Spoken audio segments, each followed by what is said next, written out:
Rasulullah sallallahu alaihi wasallam yaqulu innamal a'malu binniyat wa innamal likulli imri'in ma nawa faman kanat hijratuhu ila Allahi wa rasulihi fa hijratuhu ila Allahi wa rasulihi wa man kanat hijratuhu lidunya yusibuha aw imra'atin yankihuha fa hijratuhu ila ma hajara ilaihi. Rawahu Imam al-Muhaddisaini Abu Abdillah Muhammad bin Ismail bin Ibrahim bin Mughirah bin Bardizbah al-Bukhari wa Abu Husain Muslim bin Hujjaj bin Muslim al-Qushairi an-Naysaburi fi sahihaihima alladzaini huma asahhul kutubil musannafah. Masyarul muslimin seiman dan sekeyakinan, hadis ini sanadnya dari Amirul Mukminin, yang mana Amirul Mukminin ini alam lakobnya, alam kunyahnya Abi Habsin, sedangkan alam karimnya Umar bin Khattab, Sayyidina Umar bin Khattab.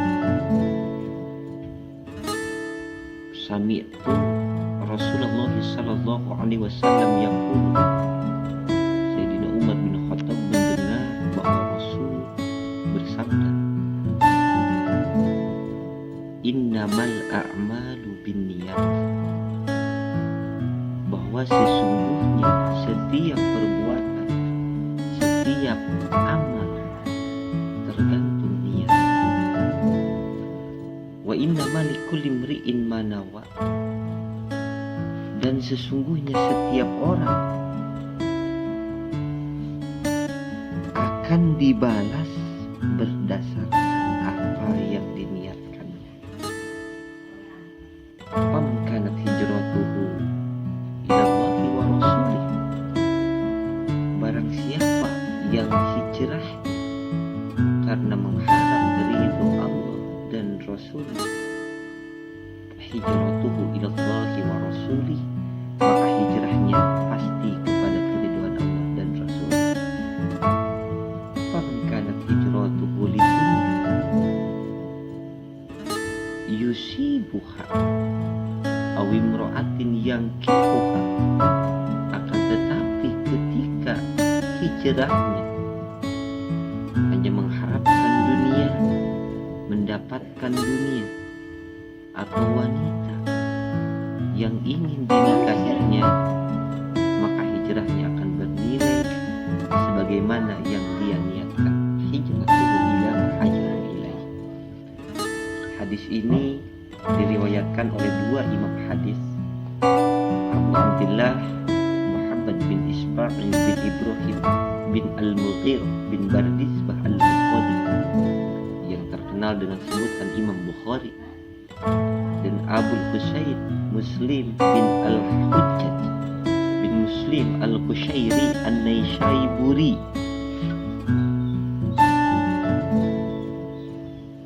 Dan keduanya ini sangat populer sebagai ulama hadis, Imam Muslim, yang mana hadis ini tercantum ada pada dua kitab sahih mereka, Sahih Bukhari dan Sahih Muslim. Masyarul muslimin rahimahullah, di dalam hadis ini merupakan salah satu inti tentang ajaran Islam, yang mana sebagaimana kata Imam Ahmad bin Hanbal dan Imam Asy-Syafi'i berkata, dalam hadis tentang niat mencakup sepertiga ilmu. Sebabnya adalah bahwa perbuatan hamba terdiri dari perbuatan hati, af'alul qalbi, perbuatan lisan, af'alul qawli, dan perbuatan anggota badan, af'alul jawari. Sedangkan niat merupakan salah satu dari ketiganya. Diriwayatkan dari Imam Asy-Syafi'i bahwa dia berkata, hadis ini mencakup 70 bab dalam fikih. Bahkan sejumlah ulama ada yang berkata hadis ini merupakan sepertiga Islam. Yang kedua, di dalam kandungan hadis ini tentu ada asbabnya, asbabut takhrij, asbabul wurud, sebab keluarnya hadis ini, yaitu ketika ada seorang sahabat yang hijrahnya mereka dari Mekah ke Madinah hanya karena ingin menikahi seorang perempuan, seorang wanita yang konon katanya namanya bernama Ummi Qais, sehingga orang-orang sering menyebut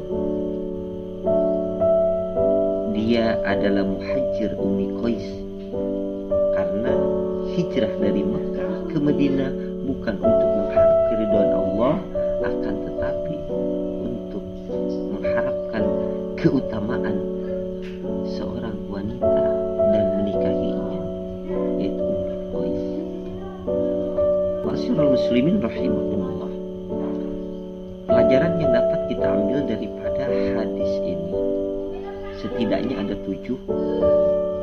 Yang pertama, niat merupakan syarat layak diterima atau tidaknya amal perbuatan, dan amal ibadah tidak akan mendapatkan pahala kecuali berdasarkan niat karena Allah Ta'ala. Yang kedua, waktu pelaksanaan niat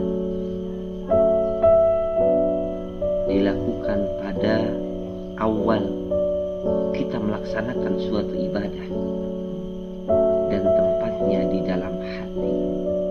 Wa mahaluha fil qalbi, manakala kita sholat, tempatnya niat itu ketika kita mengucapkan takbiratul ihram. Di sanalah niat kita bawa, niat kita hadirkan. Wa mahaluha fil qalbi, tempatnya di dalam hati.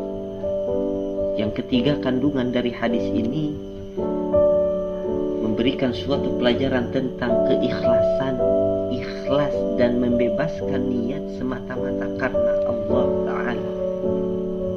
Ikhlas dan membebaskan niat semata-mata karena Allah Ta'ala dituntut untuk bisa dihadirkan pada semua amal dan ibadah.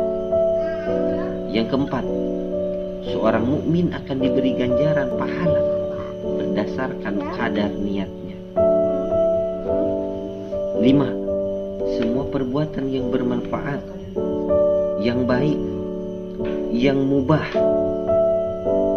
jika diiringi dengan niat karena mencari keridhaan Allah Ta'ala, maka akan bernilai ibadah.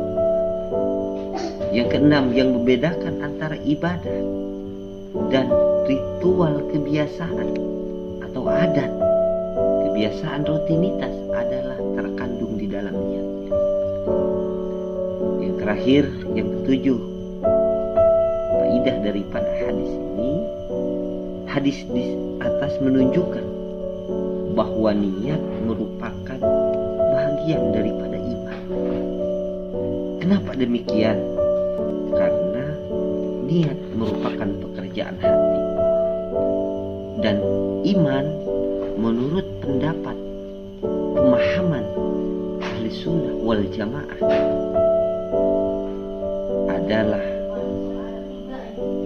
membenarkan dalam hati, tasdikun bil qalbi wa qaulun bil lisan, diucapkan oleh lisan,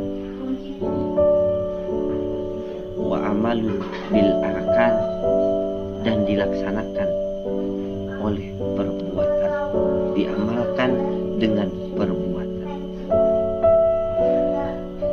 Hadirin rahimakumullah, terima kasih kajian kita tentang hadis arba'in di hadis pertama ini.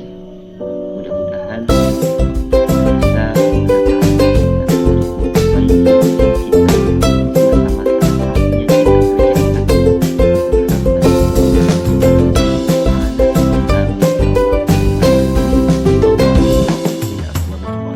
Wassalamualaikum warahmatullahi wabarakatuh.